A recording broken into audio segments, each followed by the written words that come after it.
Over 2025, Russian tennis hasn't been losing matches. It's been losing players.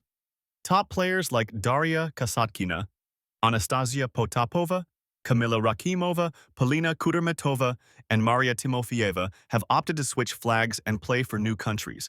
And it's not for drama, it's for survival. The reasons are far more complicated and far more human than most people realize.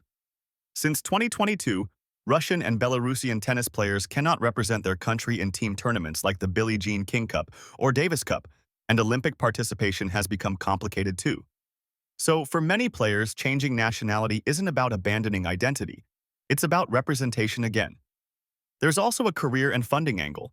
With the Russian Tennis Federation restricted internationally, some players get better financial support, coaching structure, travel backing, and wildcard opportunities when they switch.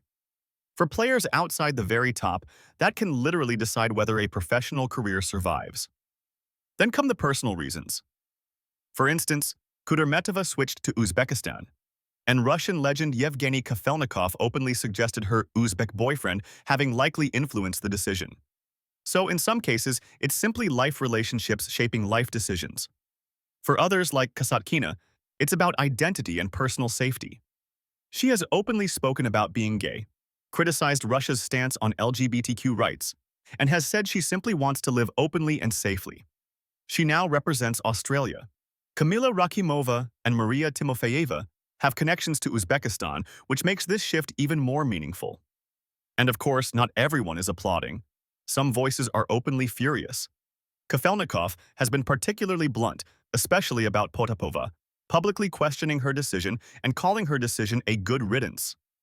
That being said, when multiple established names leave a country's tennis system, it does change something. It affects national identity in the sport. It affects future team competitions, and it affects how young Russian tennis players growing up now view their own path. So when players change flags, whether for career, safety, identity, or opportunity, it isn't just a personal decision.